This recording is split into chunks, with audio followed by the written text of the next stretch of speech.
پاکستان جیسا کمزور معیشت والا ملک کیسے ایٹمی طاقت بن گیا؟ ڈاکٹر عبدالقدیر خان کس کی درخواست پر پاکستان آئے؟ آپ کی تنخواہ کتنی مقرر ہوئی اور پہلی تنخواہ کتنے عرصے بعد ملی؟ ایٹم بم کے خالق اور معروف پاکستانی سائنسدان ڈاکٹر عبدالقدیر خان ہندوستان کے شہر بھوپال میں ایک پشتون گھرانے میں پیدا ہوئے۔ آپ نے 15 برس تک یورپ کے اعلیٰ تعلیمی اداروں میں تعلیم حاصل کی۔ ہالینڈ سے ماسٹرز آف سائنس اور بیلجیم سے ڈاکٹریٹ آف انجینئرنگ کی اسناد حاصل کی۔ ڈاکٹر عبدالقدیر خان شادی سے پہلے تک جرمنی میں ہی مقیم تھے۔ آپ کی زوجہ کا تعلق ہالینڈ سے تھا، لہٰذا انہوں نے بھی ہالینڈ جانے کا فیصلہ کر لیا۔ ہالینڈ میں انہوں نے ڈیلف یونیورسٹی میں داخلہ لیا۔ یہاں یہ بات قابل ذکر ہے کہ ڈیلف یونیورسٹی میں ہالینڈ کے مقامی طلبہ کو بھی ڈگری حاصل کرنے کے لیے کئی سال تک تحقیق اور مشکل ترین مراحل سے گزرنا پڑتا ہے، مگر ڈاکٹر عبدالقدیر نے یہاں بھی اپنی بے مثال ذہانت کا لوہا منوایا اور 80% سے زیادہ نمبر حاصل کر کے ماسٹر آف انجینئرنگ کی ڈگری حاصل کی اور ریکارڈ قائم کر دیا۔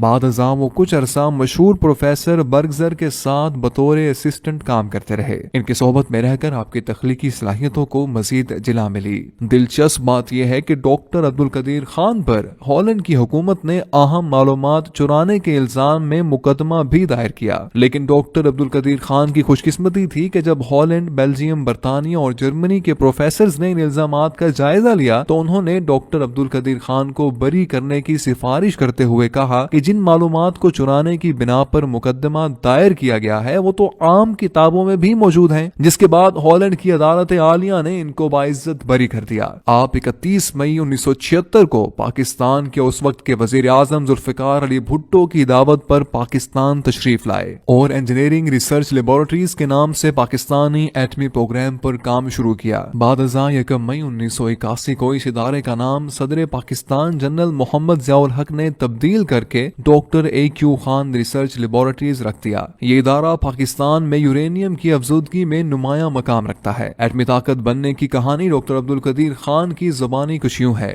ڈاکٹر صاحب کہتے ہیں کہ جب میں دسمبر 1975 میں پاکستان آیا تو وزیر اعظم ذوالفقار علی بھٹو نے یہ درخواست کی کہ میں واپس نہ جاؤں اور پاکستان کے ایٹمی پروگرام پر کام کروں، لہٰذا وطن عزیز سے اپنے جذبہ محبت کی وجہ سے میں سب کچھ چھوڑ کر بیرون ملک سے پاکستان آیا۔ بہت ہی قلیل تنخواہ پر کام کیا اور ان گنت مشکلات اور سازشوں کا سامنا کیا، لیکن ہمت نہیں ہاری۔ عزم مصمم کے ساتھ پاکستان کو ایٹمی قوت بنانے اور اس کے دفاع کو ناقابل تسخیر بنانے کے لیے پرعزم اور اپنی ٹیم کے ساتھ نہایت کم عرصے میں پاکستان کو ایٹمی قوت بنا دیا۔ میں نے اربوں ڈالرز کی ٹیکنالوجی پاکستان کو مفت فراہم کی۔ مجھے ایٹامک انرجی کمیشن میں مشیر لگا دیا گیا اور میری تنخواہ 3000 روپے مقرر کی گئی، جو مجھے 6 ماہ بعد ملی۔ مختلف طرح کی رکاوٹوں کی اطلاع وزیر اعظم ذوالفقار علی بھٹو کو ہوئی تو بھٹو صاحب جو اس وقت لاہور میں تھے انہوں نے مجھے فوراً بلا لیا۔ میں نے حقائق سے آگاہ کیا تو کہنے لگے مجھے 2 دن دے دیں، میں حالات ٹھیک کر دوں گا۔ 2 دن بعد مجھے جنرل امتیاز کا فون آیا کہ شام 5 بجے آغا شاہی کے دفتر میں میٹنگ ہے۔ میں پہلی مرتبہ آغا شاہی، غلام اسحاق خان اور AGN قاضی سے ملا۔ دوسرے دن پھر بلایا اور یہ کہا کہ میرے مشوروں کو قبول کر لیا گیا ہے، کل سے یہ پروگرام علیحدہ ہوگا اور میں اس کا سربراہ ہوں گا۔ پھر ٹھیک 2 دن بعد بھٹو صاحب نے میٹنگ بلا لی اور خوش آمدید کہنے کے بعد مجھ سے کہا کہ بتاؤ کیا چاہیے۔ میں نے کہا کہ فوج کی کور آف انجینئرز کی ایک ٹیم چاہیے۔ جنرل ضیاء الحق جو اس وقت آرمی چیف تھے اور میٹنگ میں شریک تھے، انہوں نے کہا کہ وہ کام کر دیں گے۔ بعد ازاں جنرل ضیاء الحق نے جب اختیار سنبھالا تو اس کے 3 ماہ بعد ہی انہوں نے ایٹمی پروگرام کو اول ترجیح دینا شروع کر دی اور مہینے میں کم از کم 2 مرتبہ ضرور وہ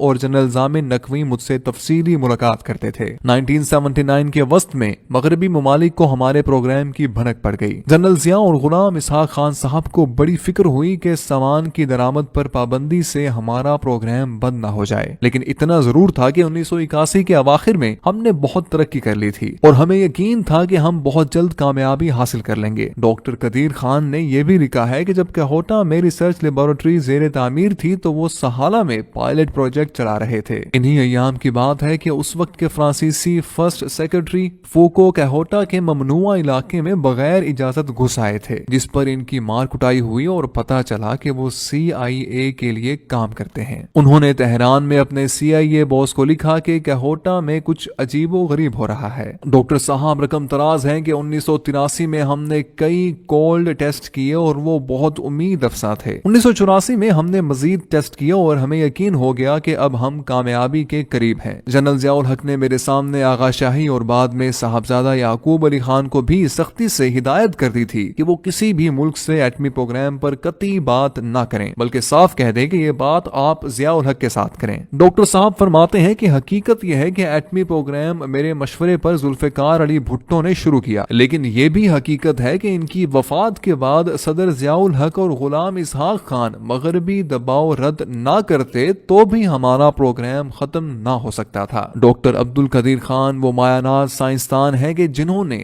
8 سال کے انتہائی قلیل عرصے میں انتھک محنت اور لگن کے ساتھ ایٹمی پلانٹ نصب کر کے دنیا کے نامور نوبل انعام یافتہ سائنسدانوں کو بھی ورطۂ حیرت میں ڈال دیا۔ 28 مئی 1998 کو آپ نے بھارتی ایٹمی تجربوں کے مقابلے میں حکومت وقت سے تجرباتی ایٹمی دھماکے کرنے کی درخواست کی۔ بالآخر وزیر اعظم میاں محمد نواز شریف نے چاغی کے مقام پر 6 کامیاب تجرباتی ایٹمی دھماکے کیے۔ اس موقع پر ڈاکٹر عبد القدیر خان نے پورے عالم کو پیغام دیا کہ ہم نے پاکستان کا دفاع ناقابل تسخیر بنا دیا ہے۔ یوں آپ پوری دنیا میں مقبول عام ہوئے۔ سعودی مفتی اعظم نے عبد القدیر خان کو اسلامی دنیا کا ہیرو قرار دیا اور اس وقت سعودی حکمرانوں نے پاکستان کے لیے خام حالت میں تیل مفت فراہم کرنے کا فرمان جاری کیا۔ مغربی دنیا نے پروپیگنڈے کے طور پر پاکستانی ایٹم بم کو اسلامی بم کا نام دیا، جسے ڈاکٹر عبد القدیر خان نے بخوشی قبول کیا۔ پرویز مشرف دور میں پاکستان پر لگنے والے ایٹمی مواد دوسرے ممالک کو فراہم کرنے کے الزام کو ڈاکٹر عبد القدیر نے ملک کی خاطر سینے سے لگایا اور نظر بند رہے۔